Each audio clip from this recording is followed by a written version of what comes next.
अच्छा जी, question number 8 लिखा हुआ है कि state with reasons whether the following are capital और revenue expenditures.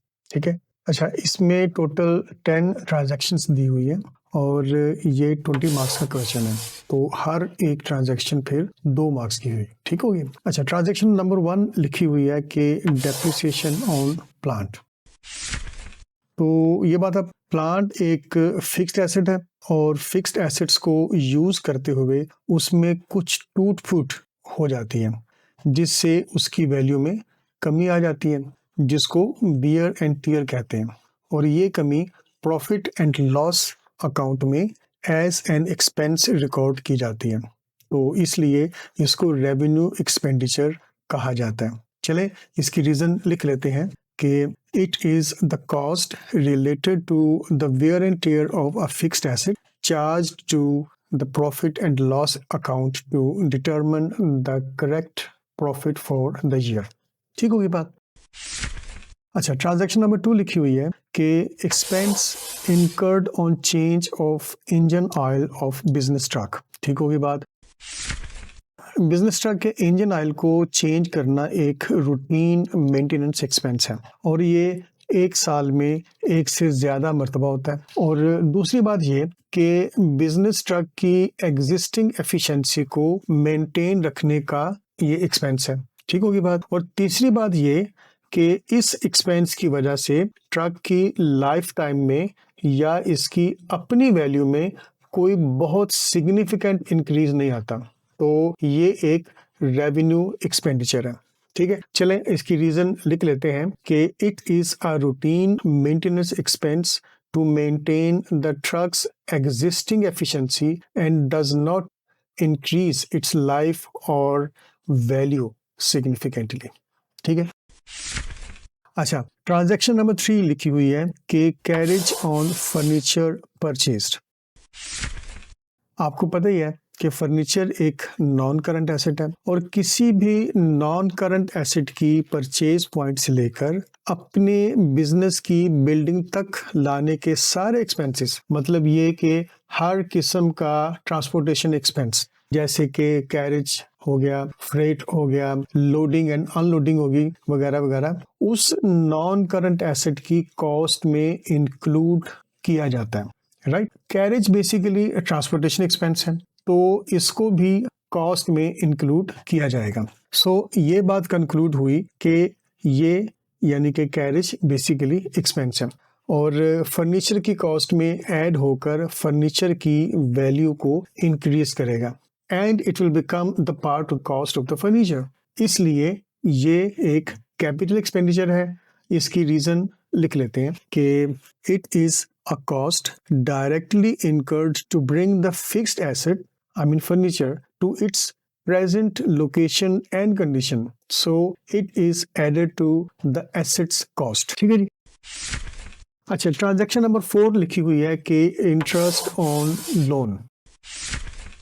Interest on loan business का एक्सपेंस होता है और ये एक ऐसा एक्सपेंस है जिसकी लाइफ टाइम सिर्फ 1 ईयर होती है, यानी कि 1 ईयर का इंटरेस्ट एक्सपेंस पे करके 1 साल तक लोन की अमाउंट यूज करने का बेनिफिट लिया जाता है। नेक्स्ट ईयर फिर इंटरेस्ट एक्सपेंस पे करके अगेन बेनिफिट लिया जाता है। इसका फायदा करंट पीरियड तक ही होता है। ठीक होगी बात। तो इसलिए ये एक रेवेन्यू एक्सपेंडिचर है।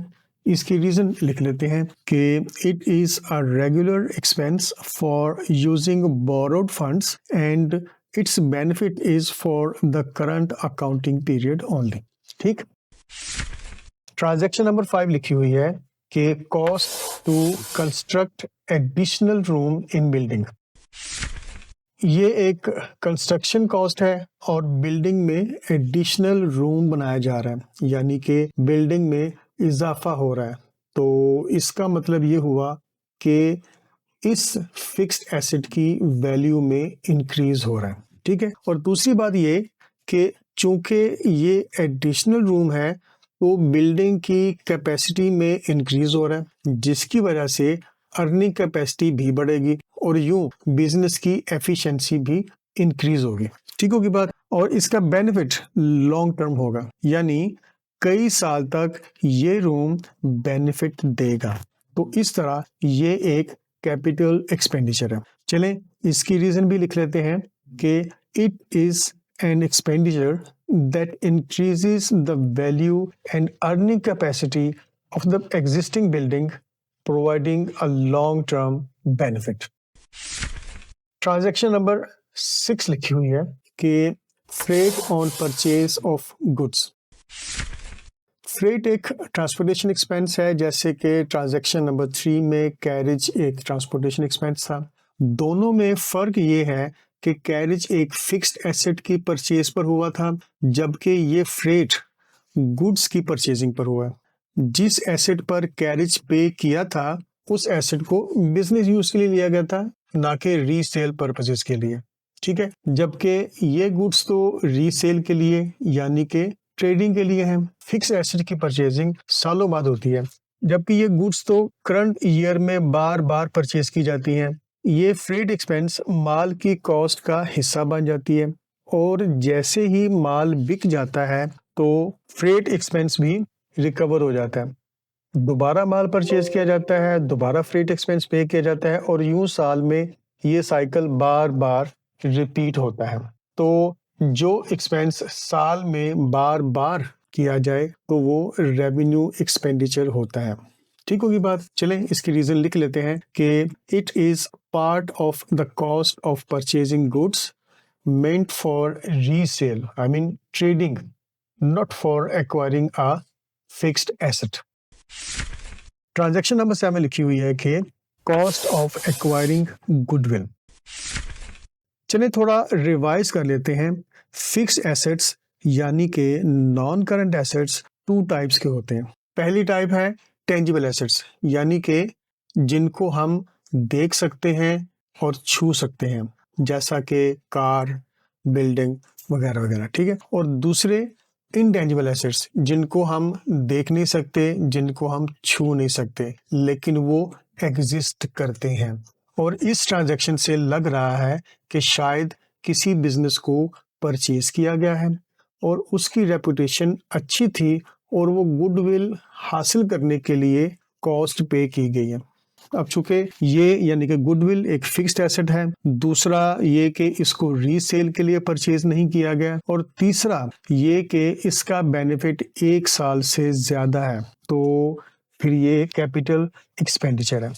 ठीक है, इसकी रीजन लिख लेते हैं कि it is the amount paid to acquire an intangible asset which will provide benefits to the business for many years in the future. ठीक होगी बात। ट्रांजैक्शन नंबर 8 लिखी हुई है कि purchase of furniture for resale. अच्छा, ये बड़ी जबरदस्त ट्रिकी ट्रांजैक्शन है, यानी कि एक नॉन करंट एसेट की परचेजिंग है, और ये जो साथ लिखा हुआ है ना फॉर रीसेल, ये एक हिंट की तरह काम कर रहा है। ऐसा लगता है कि ये बिजनेस फर्नीचर की सेल परचेज करता है, तो लिहाजा यहाँ फर्नीचर को बिजनेस यूज के लिए नहीं बल्कि रीसेल पर्पसेस के लिए लिया गया।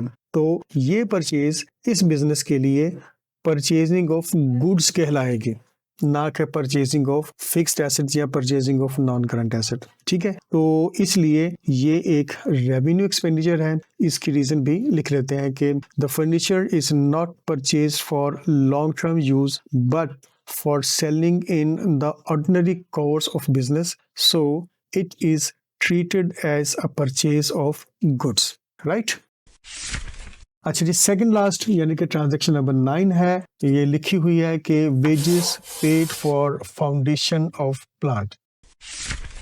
आपको पता ही है कि प्लांट एक फिक्स्ड एसेट है, और फाउंडेशन ऑफ प्लांट का मतलब ये हुआ कि प्लांट को लगाना और सेट करना, यानी कि इंस्टॉल करना।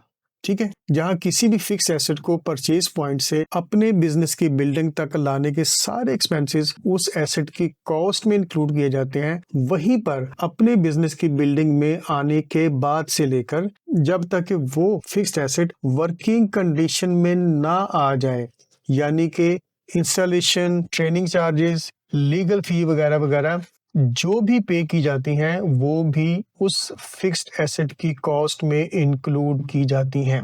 तो इस तरह ये जो वेजेस पे की गई हैं ये प्लांट की फाउंडेशन यानी कि इंस्टॉलेशन और रेपरेशन ऑफ फिक्स्ड कॉस्ट से रिलेटेड है। तो फिर ये एक कैपिटल एक्सपेंडिचर है। चलें इसकी रीजन को भी लिख लेते हैं कि these wages are directly related to the installation and preparation of a fixed asset for use and are added to the plant's cost. Transaction number 10 है और ये लास्ट है और लिखी हुई है कि amount spent on uniform of employees. अच्छा जी, ये जो यूनिफॉर्म का खर्चा है ये किसी भी एसेट की वैल्यू नहीं बढ़ाता और ना ही फ्यूचर के लिए कोई बेनिफिट स्टोर करता है। एम्प्लॉयज के यूनिफॉर्म पर किया गया एक्सपेंस बिजनेस का एक रेगुलर ऑपरेशन है। ये एक रूटीन एक्सपेंस है और इसका बेनिफिट सेम अकाउंटिंग पीरियड तक ही होता है। तो इसलिए ये एक रेवेन्यू एक्सपेंडिचर है।